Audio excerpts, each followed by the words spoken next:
always on the go, but the day just won't be one without your Hollywood fix. Let Golden State Media Concepts Entertainment Podcast take care of that. An all-inclusive look of pop culture.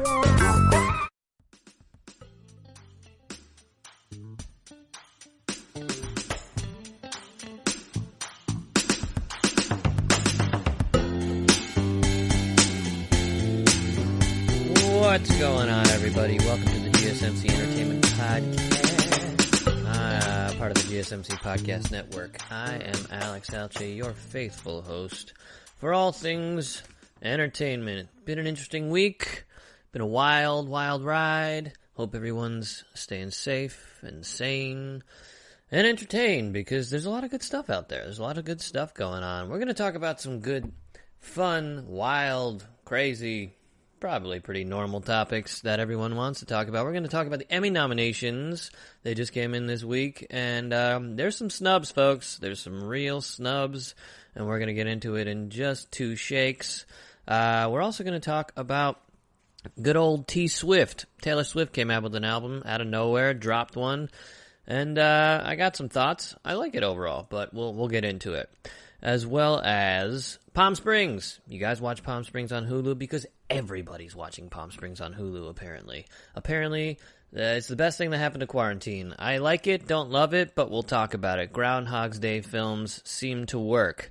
And then we're going to finish off with the idea that, yeah, sports, they're entertainment, folks, and they're back. And some are doing better than others, and we'll get into all that in just a moment. But let's get into something that I don't know why everyone is so fascinated with award shows, but we are.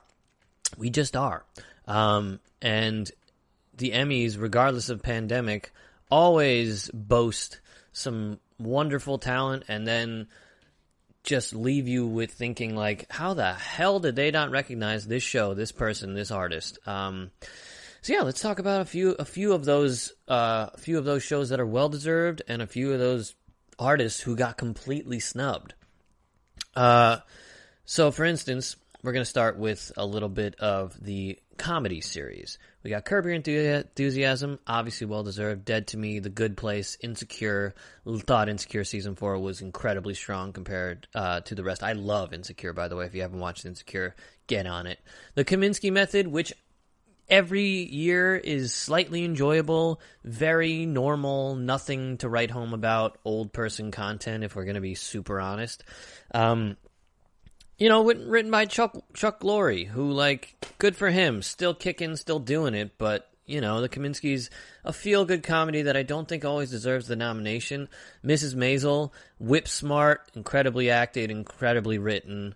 Schitt's Creek, fan favorite this year, and What We Do in the Shadows.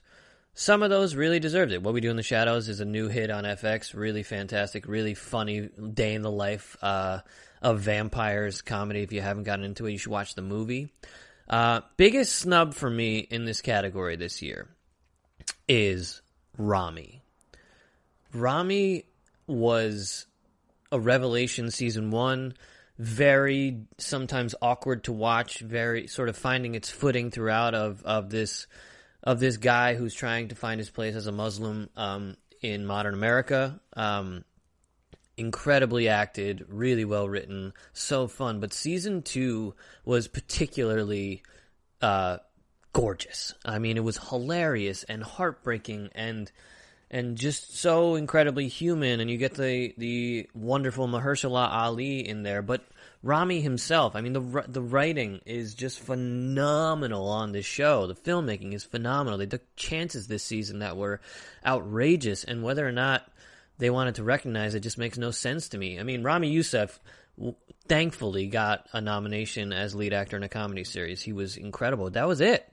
How the series didn't get nominated is beyond me. I know that there's a lot of politics that go into the Emmys, but my God, what an incredible, incredible show. If you haven't watched it at all, get there. Rami is probably the best thing on Hulu, in my opinion. I think it is a perfect show.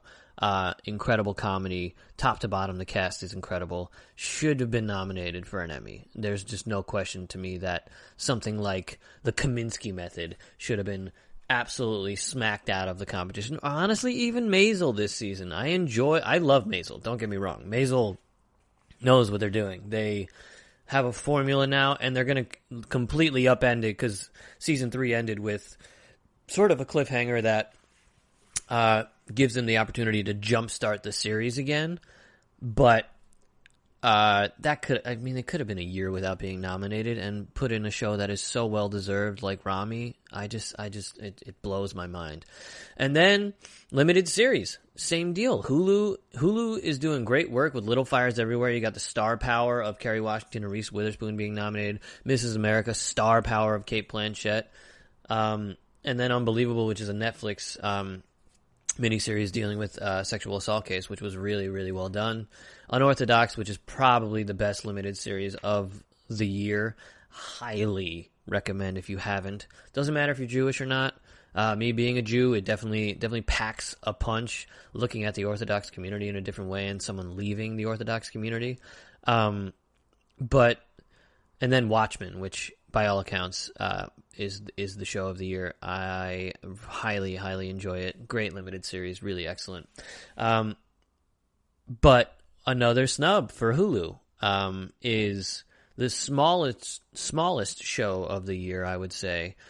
The most intimate show of the year, the most just little nooks and crannies of an intimate relationship that you're watching, and that is Normal People, based on the book by Sally Rooney. We discovered two beyond brilliant talents in Paul Mescal, who got a nomination for his performance in Normal People, and Daisy Edgar Jones, who unfortunately got snubbed for lead actress rather. And that is just a shame because, my God, was she just to die for in that series. Beyond incredible. You don't get Paul Mescal's performance without her in there. But the show itself was gorgeously filmed and brilliantly produced and wonderfully acted. And we got some snubs. It's just going to happen. It's going to happen every year. It's hard not to recognize those snubs out the gate instead of honoring the ones who got nominated. But I'm going to recognize the snubs because those are the people who I believe deserve the most. Daisy Edgar Jones is hot on the scene. She's just the quintessential sort of girl next door, but bringing it to a modern era and making her so full and complicated and hurt and just a gorgeous character inside and out. She was really stunning. Thankfully, Paul Mescal got a nomination, but Normal People to me was one of those shows that really just understood what it was doing and then took a formula that we've seen many times and made it that much better. And I think that it totally deserved a nomination for Best Limited Series. Same with Actress in a Limited Series. I mean, she's gone up against juggernauts like Cate Blanchett got nominated, Shira Haas, who I think is the standard of the year and somehow is going to probably beat these women. Cate Blanchett, Regina King, Octavia Spencer, and Kerry Washington all nominated. And then Shira Haas, who is this sort of, I think she's 22-year-old Israeli actress who knocks it out of the park in Unorthodox. But I think Octavia Spencer's performance in Self-Made was fine, but really, really, Daisy Edgar Jones probably could have snuck in there as well.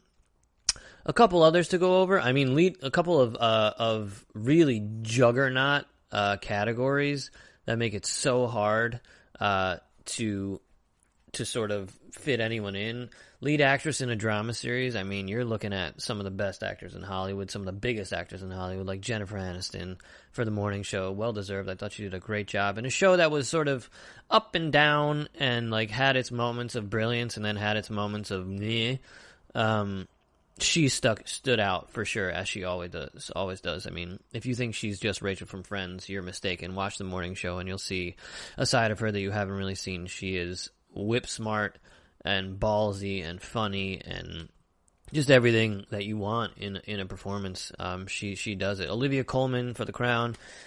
I mean, Olivia Colman is a beast of an actress. You could give her an award a year, and I will say okay, because she's always so specific, so wonderfully weird, and just really, really excels at making the audience lean in. She's so fun. Laura Linney in Ozark this season, she owes her performance to somebody else who got snubbed. She was excellent. Don't get me wrong. She deserves the Emmy nomination. I'm not going to say she doesn't. She does. But she was propelled, the whole show was propelled on the anchor of the biggest snub of the Emmys. And that was Tom Pelphrey playing her brother Ben. My God, that guy just absolutely tore up the screen from the moment that he entered it. He plays someone with a mental illness. I'm a little bit of spoiler here if you haven't watched Ozark season 3, but it's been out for several months. So if you haven't watched it, that's your fault, not mine. Just kidding. You should definitely watch it though. It's probably the strongest season of the year, and it is on the back of Tom Pelphrey. Tom Pelphrey, a theater guy through and through.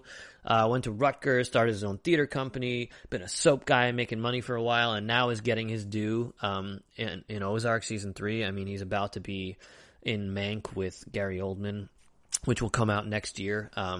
And we're really going to start to see the emergence of this brilliant actor. And it all started here, I will say, for sure, because he plays a man who is bipolar, who just is trying to do his best to not screw up.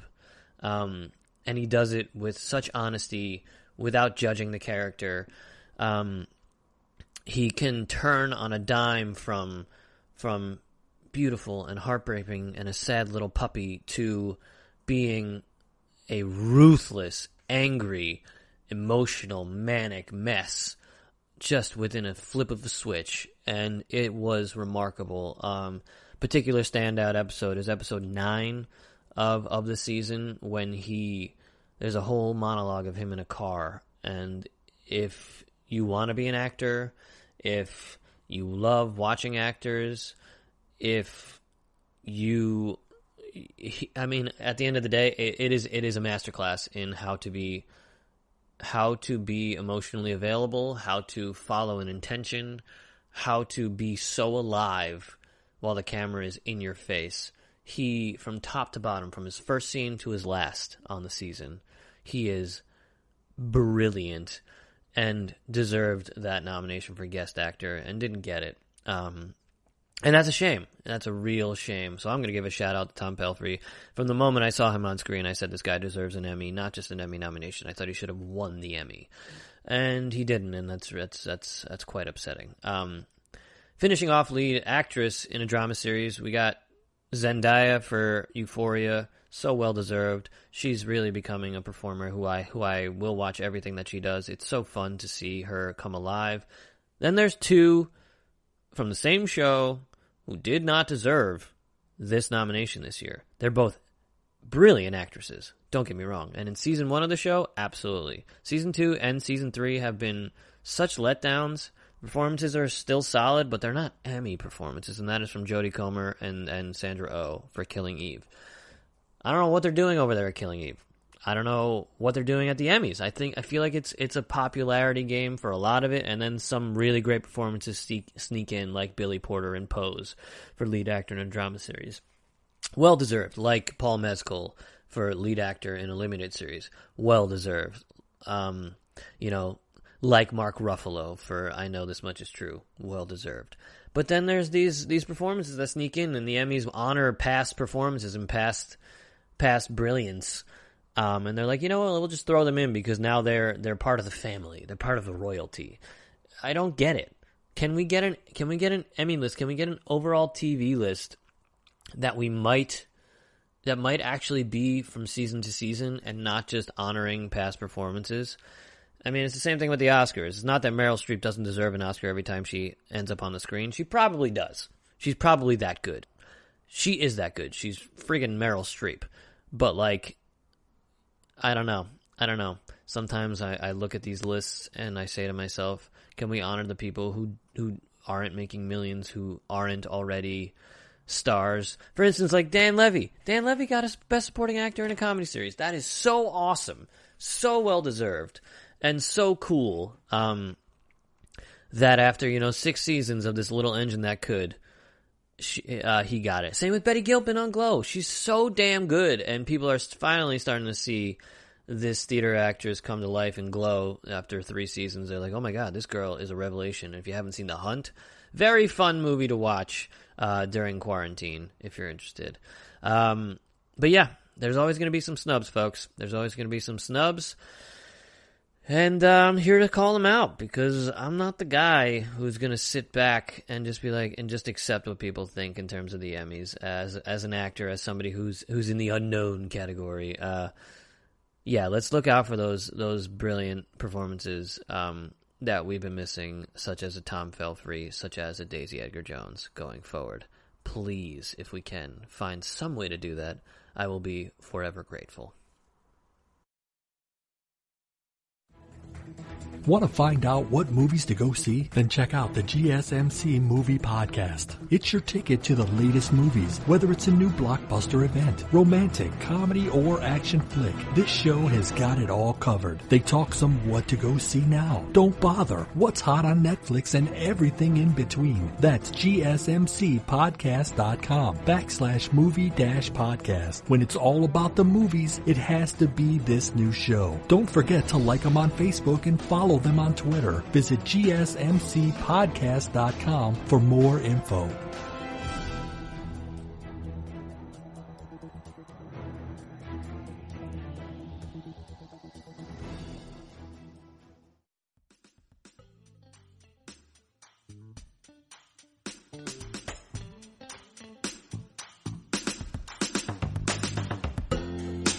Welcome back, folks. GSMC Podcast. Let's do the damn thing. Alright, we're going to get into it a little bit here. Controversial a little bit, musically. I personally didn't, for the longest time, I'm not going to lie, I'm just going to be honest with you. I personally, for the longest time, didn't understand the love, the admiration, the sort of the genius that everyone thought that Taylor Swift was. I'm just going to be honest. Taylor Swift came on the scene. She's, let's just call it out. She's very pretty. She's very approachable. She's kind of got this edge to her in the way she speaks. She's very smart. I will definitely give her that. She is very smart, and I've always appreciated that she marches to the beat of her own drum. She is a big proponent of women's rights and speaking on behalf of young girls, empowering them to lift them up to be whoever they want to be, which is a wonderful, wonderful sentiment and something that a pop star should absolutely be. Her first couple albums I listened to in passing, thought they were fine, little teeny bopper albums, and then one of the biggest albums of the decade, I would say, was 1989, which came out in 2014. Really, really special album. Pop bops in there, some things that really, really stood out and people just fell in love with, and that exploded her onto the scene. I mean, so many good songs on that one that came out of it. And then she followed up with Reputation and Lover, which were fine. Nothing to particularly write home about. And then she decided, you know what, I'm Taylor Swift. What else am I doing during this pandemic? I'll get my friends Jack Antonoff and Brian Devendorf, and we'll do this. Let's just do this. Let's have a good time. And Aaron Dessner, by the way, he collaborates with Taylor Swift on 11 songs on this album, so let's give him his due as well. So they decided, we're going to make an album during this quarantine. It's an interesting album. It's an interesting pop album. Is it even called a pop album? I don't really know. Some of these songs are very ambient, very painful. I don't know if she's gone through a breakup recently, but it seems like she has. Again, I'm not well versed in the T Swift universe, and I did some research on the music itself, but I didn't want to be the guy diving in too much into letting her life inform the album, if that makes sense, before that. But yeah, she's single right now, so that might help. Why this is a bit more melancholy. There's not too many bops in the entire thing, but let's go through it. I mean, the opening track, song 1, is called The One, which is kind of a really, really beautiful message, and a very real message. Kind of about reminiscing on past loves and, hoping that they could have been the one. I think everybody, until you find the one, again, this deep thoughts apparently, but until you find the one, you're wishing that whoever you fell in love with before could have worked out. And it's told in a way that is really profound, even though she's not getting emotional in the vocals of it. The music of it feels a bit more like a bouncy bop. And it's a very fun song on the surface, but if you listen to the words, it's really heartbreaking and probably one of my favorite songs on the album. That's the first song. So yeah, we're going to go through just some of the highlights of the album first, and then we'll talk about some of the misgivings of the album. One of the best songs in the album, by far, is this really dark duet with Bon Iver, who is singing in his full voice. He's no longer doing the come on skinny love. He's actually getting down into his bass, and it packs a punch in this song. It's called Exile. It's the 4th song on the album. It's really a beautiful song. And again, it's all about this album seems to be all about, it's called Folklore, by the way. The album's called Folklore. It's all about these past loves who left an impact. And this song is particularly interesting because it is about sort of a lot of the things that weren't talked about during the relationship between two lovers who are no longer together, and they get together and they have the conversation that they may have wanted to have while they were together or never got the chance to have while they were together. And it just sort of evokes all the thoughts and the feels that you want out of a duet ballad. Thinking about the loves in your life, thinking about what you want out of love, what you wish you may have said to someone who hurt you or who you hurt. It's a really beautiful sentiment, and probably my favorite song on the album, I would say. And then there's this weird sort of banjo song later that is really fun, called Invisible String, which is a really, really cool sort of metaphor for like all roads lead to this kind of thing when it comes to love. Like it's the string that ties the two of you together before you even knew it, which is super cool. And like I said, Taylor Swift tries to like really bring about sort of provocative thoughts in pop music that you might not have also been thinking about. And she gets into the emotional depth of the teeny boppers that, she's not unafraid to speak honestly. And I think that's why young people really connect with her and want to engage in her music. Not to mention, like, she's a really good lyricist. She's a really good lyricist, and she has the ability to bring people in and allow people to resonate.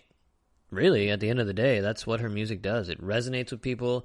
Sometimes it's just on a fun resonance, and this song in particular is definitely one of those sort of beautiful, this is what you hope happens in your life kind of scenarios. And then one of my favorite songs on the album is this really fun track called Betty. It's the 14th song on the album, called Betty.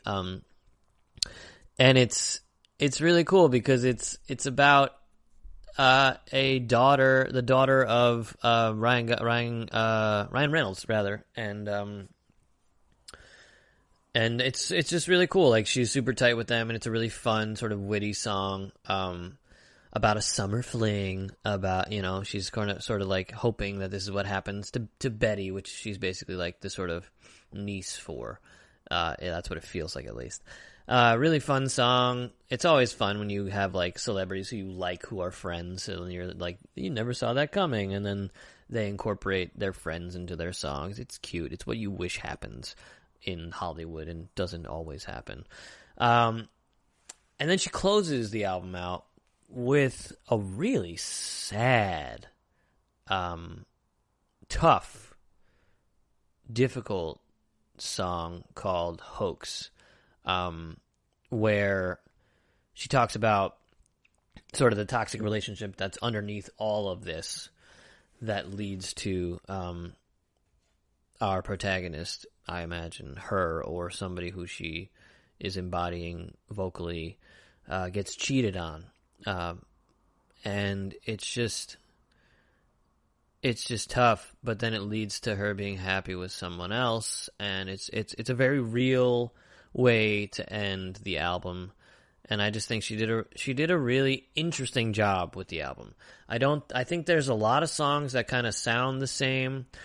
Songs like Epiphany, which is super ambient, and she does a lot of ambiance with this. Her voice doesn't carry as well. That's why, listen, he's not a good guy, but Ryan Adams' version of 1989 is particularly better because he is able to evoke emotions vocally that she couldn't. And I would love to see somebody else kind of sing her songs sometimes, because her voice is just fine. It's never great. It's always approachable.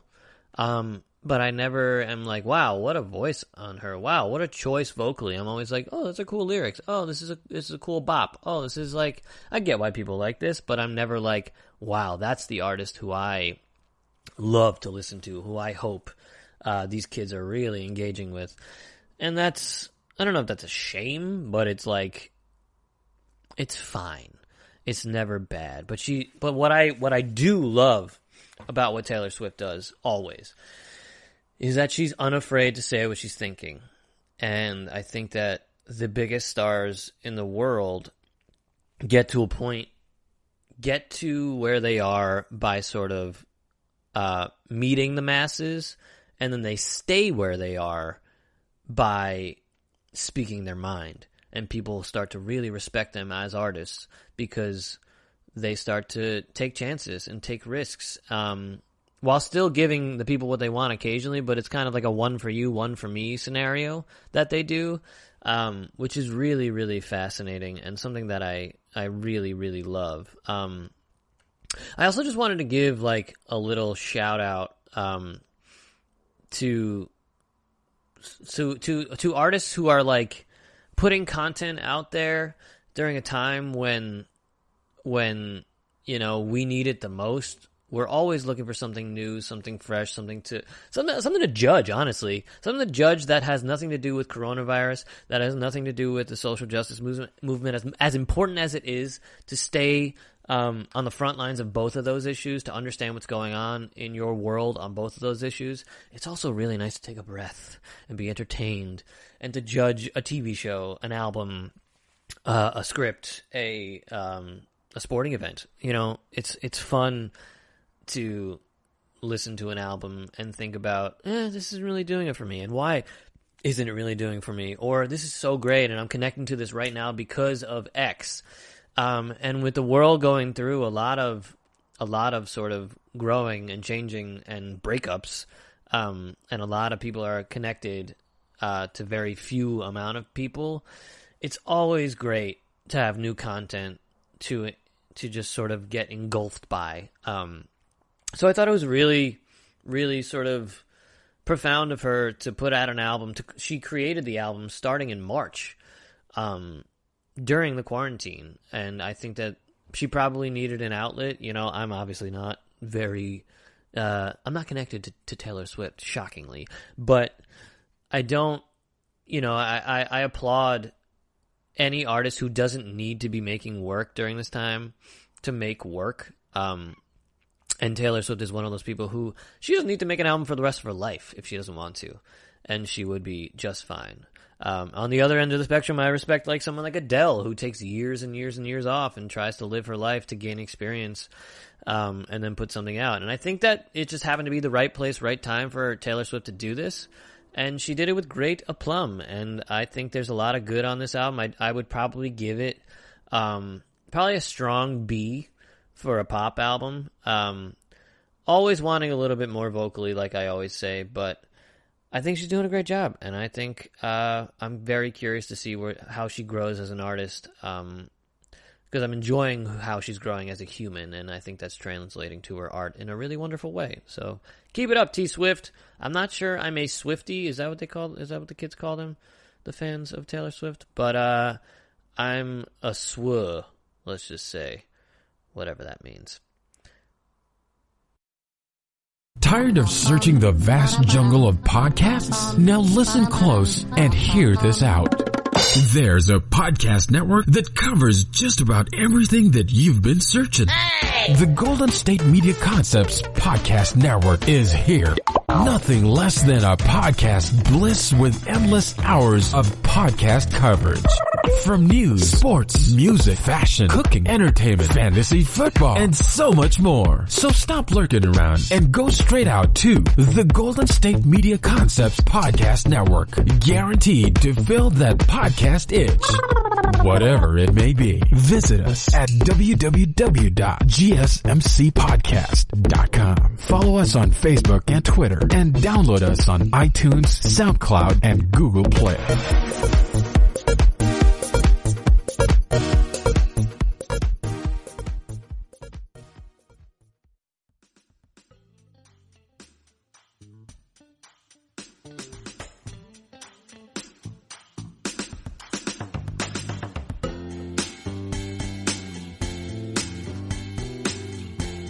One of my favorite things about art, about entertainment, about life really is dreaming and the suspension of disbelief. And there's a genre in the comedy sphere that makes you sort of have to do that in order to enjoy the film, enjoy the concept, enjoy the conceit of it. And that is sort of the Groundhog's Day effect of this day is happening on a loop and we don't know why, but we're going to fall in love. And then at the end, one of us or both of us are going to get out of it and the world will forever be the same. I mean, if you look at things like, time travel and that sort of fall into a similar category for me. So for instance, like 50 First Dates. 50 First Dates is an adorable rom-com with Adam Sandler and Drew Barrymore way back when, and she wakes up every day and forgets the day before, and it's because of an illness, and it's really heartbreaking and beautiful and all these things, and we buy it. We fall in love with the character, and we fall in love with the love story of it, and it's a really easy way to make us go, I'm in, all right, fine.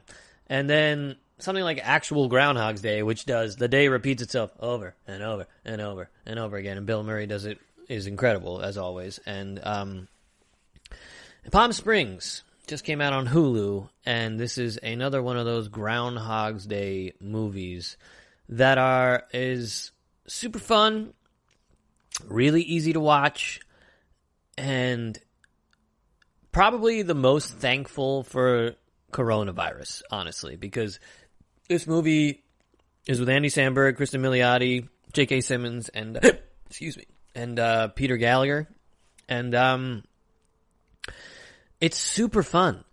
It's super fun, but in normal times, if this came out in theaters, probably wouldn't do too well. Probably would have, made its money back, maybe a bit more, but it's a rom-com with Andy Samberg and Kristen Milioti, who I like both of them pretty much.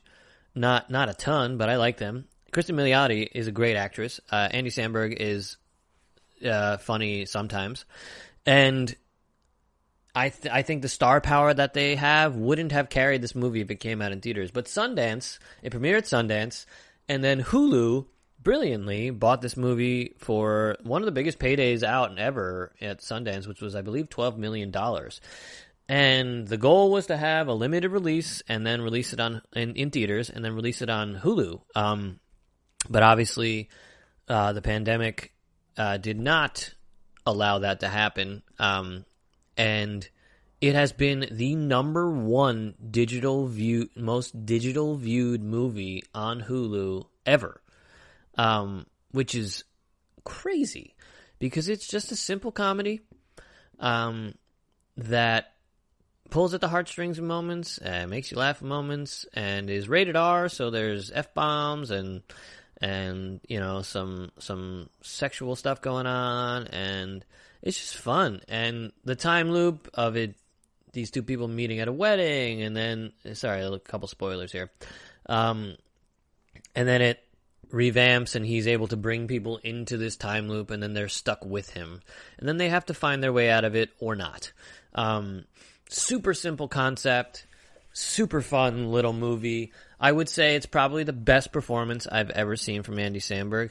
I love Andy Samberg in maybe two things. This and 7 Days in Hell. If you haven't seen 7 Days in Hell, I'm just going to throw it out there.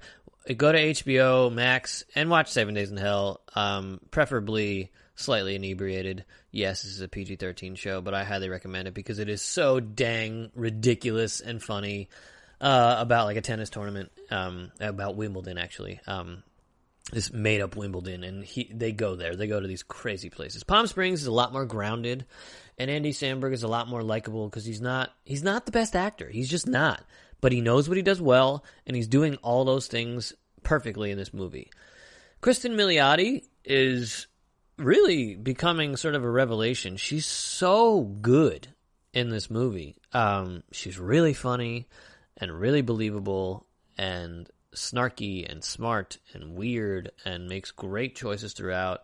And you believe that she's, falling for Andy Samberg in this time loop. And that's all that really matters, right? Like, that we believe that we are capable of suspending our disbelief because you believe it. Such a fun little film. You got some great little performances from J.K. Simmons, who is just absurd. And, like, I love that, him and Andy Samberg reconnect after being in I Love You Man way back when, and it's just great to see them still being able to have so much fun together. He is so hilarious in this movie, probably my favorite part of the movie. And then you get a little sneak in performance from Peter Gallagher, who is one of the best. I mean, you just love him. Every time he's on screen, you're always like, I wish that were my dad. Peter Gallagher is the dad that everybody wishes they had. And he's really capable of just rounding out a film. And that's really cool. I think that I would give this movie probably a solid B minus on a Friday night when you're at home with somebody who you love, or you're at home with nobody at all, and you're just watching this simple movie after eating, maybe a little Chinese. You pop that bad boy on, you'll go to bed happy. And I think that's what everybody's looking for right now. A low budget comedy. Again, I will preach the low budget comedy necessity for the longest time. 90 minutes, $5 million budget, boom. That is going to be the formula going forward. And I think that they did a good job of this. They didn't knock it out of the park. They didn't invent the wheel. They didn't reinvent the wheel. They just did what we watch, which is a fun, easygoing, simple comedy. But yeah, they struck gold because we are all at home right now, or most of us are at home right now, just looking for something to watch. And looking for something new, looking for something different, or something that reminds us of something old but is new. And that's awesome. Like, I'm not looking for everything to be an I May Destroy You and a Perry Mason like I talked about last episode. I'm not looking for everything to be Oscar worthy or Emmy worthy. Sometimes just a really fun rom-com that you can talk about for a week is the thing to watch. And I would definitely recommend popping on Palm Springs and just taking it easy for a little bit. And I think you'll enjoy it. I do. I really, really do. I also appreciate that, it's a couple filmmakers who we don't know a ton of, and are getting their due, which is really cool. Andy Sierra is the screenwriter of this movie. I don't know a single other thing he's written. So this is his first real go into something that has some weight, which is really cool. And same with the director, Max Barbaco. He ain't done nothing too big.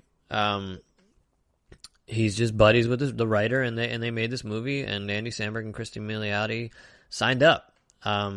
So support some newer artists and kick back and laugh a little bit at Palm Springs. I think it's a really good watch, and yeah, I think dare I say I'm turning into an Andy Samberg fan slowly but surely. Hopefully he doesn't screw it up on the next one.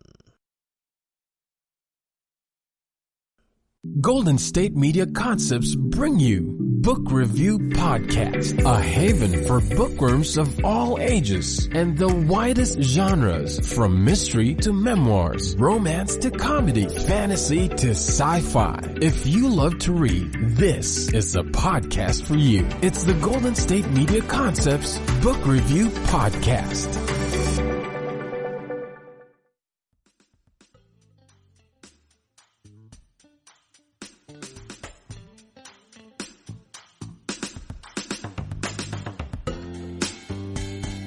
All right, we're going to finish this off with something near and dear to my heart. Yes, it is sports. Yes, it might be what some people wouldn't consider entertainment. But folks, I tell you what, it is entertainment. And live entertainment is something that we haven't had a lot of. And sports are back. Sports are back in a weird way, in a positive way, in a fun way. And some people are like, why do we need sports to be back? What are we doing? We're in a pandemic. Do we really need to be risking these players' lives, these owners' lives, these managers' lives, so that we have entertainment? And I'm not going to get into the moral and ethical dilemmas of that. What I am going to get into is what they're doing right and what they're doing wrong. The NBA, let's start with the NBA, because the NBA is doing it right. Let me tell you. If you're looking for entertainment and you like sports, my God, the NBA is doing it right. If you weren't a huge basketball fan, get into it now. They started this thing with an 8-game regular season for the rest of the season, and then we're going into the playoffs. So every game matters. Every game is exciting.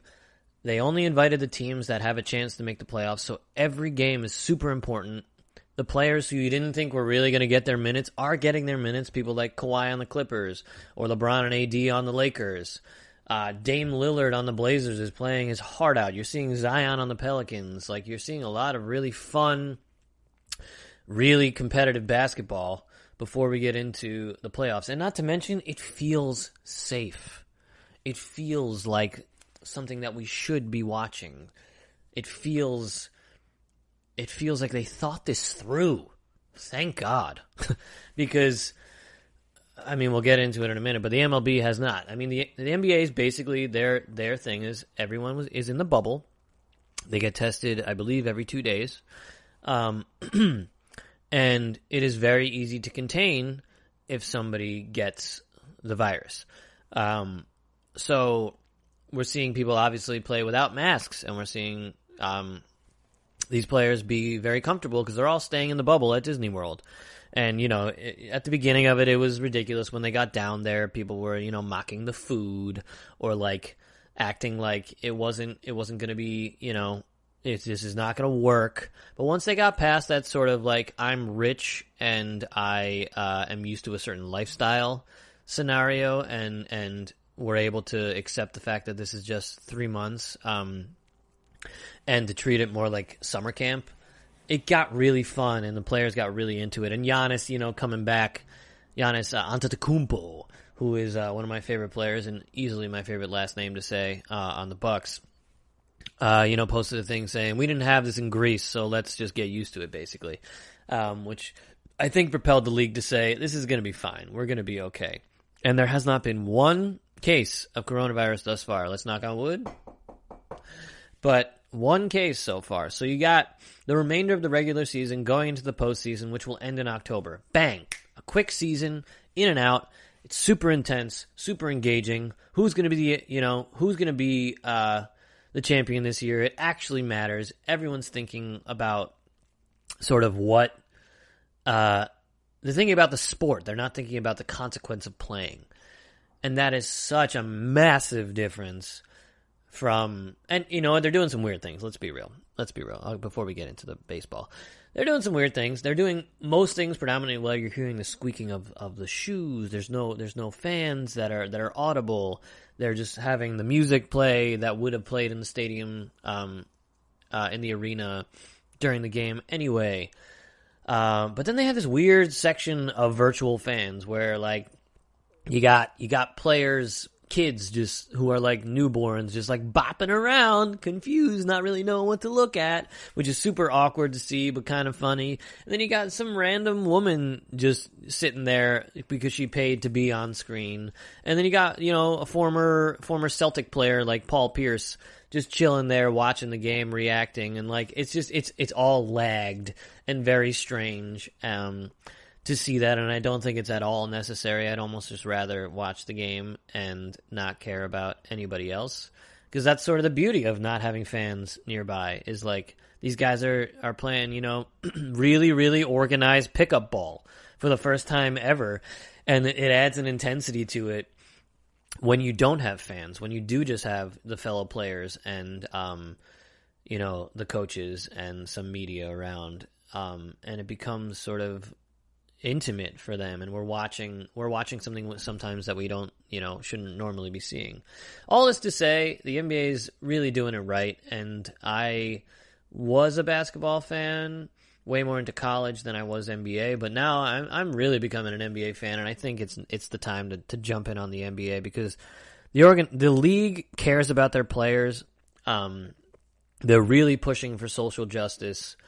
And not in a BS way. It really does feel genuine, and something that the player empowerment is huge there. And in a league that is predominantly black, it is so imperative that they are able to speak their minds and kneel at the national anthem, and and they're able to put sort of Black Lives Matter on the back of their jerseys. They're able to put a number, any sort of promotion of social justice on the back of their jerseys, and that's really cool. And Black Lives Matter lives in the middle of the court, and they're doing these promotional videos for Black Lives Matter, and they just feel so ahead of the curve compared to every other major sport, including Major League Baseball, which we're about to get into. I don't understand what they're doing.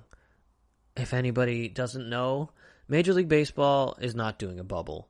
They had the idea, it was floated around by Commissioner Rob Manfred, who basically is like numero uno on the list of people who everybody hates in sports right now. Basically, he said, there's too many people, it would cost too much money to get everyone in a bubble, and if someone did get coronavirus, it would be result in a super spreading experience. Sure, that's an argument, but now we're looking at places like they're playing in their home stadiums. People are traveling to their home stadiums. And how they thought this was going to work just makes no sense to me. The Marlins playing in Miami, in Florida, in the hotbed of the coronavirus. 14 personnel got coronavirus. They had to cancel several games. They had to do all these things. And then you look at the Cardinals. They just got a few more cases there. And then they got to cancel the teams that were going to be playing them during those games and then the games after, because they don't want to keep spreading to other teams. And it questions the legitimacy of a season because some teams will play a full season, some teams won't. And we're watching as fans the whole time going, what the heck are we even watching? Why are we watching this? What's the point of this? Like, how is this entertainment? Because all we're thinking is, when is this going to end? Are we even going to get half a season? Is this going to end this week? What the heck are we doing? And it's really a shame because I feel like this could have been easily avoided if they just follow the protocols of the NBA. Yes, it will cost more money, but what's going to cost more money? Them having a full season in a bubble, having to pay for, certain protocols and keep personnel in line and to make sure that everything is in place, or to start a season, have people opt out and not be able to finish the season. I mean, he's already threatening an idea of a shutdown if the outbreaks persist. Like, this is not, baseball is not doing it right, and it is not fun. And it begs the question, what the heck is the NFL going to do? Because they've had the longest time to figure this out. And by all accounts, the NFL is the number one sport in America. Football is an immediate season, 16 games, and we're out. How players are already opting out because they're seeing what the MLB is doing. And they're like, I don't want to be involved in that. I got the money to chill a season. But God, I really hope that the NFL puts it together because I want to be able to enjoy and be entertained by a sport. They need to be following the NBA method, and the NFL, by all accounts, seems to be following the MLB method with trying to put in some safety protocols on the helmets and things like that. But like, Tom Brady's playing in Tampa Bay, and by all accounts, they're playing at that stadium, and Florida is not the place to be. The Rams are playing in LA, and that's not the place to be. People are starting to be more optimistic about it, but based on everything that I'm seeing, yes, they're doing daily testing. That's the goal, is they're doing daily testing. They're going to be contact tracing. They're doing all the things. But the size of these teams are massive.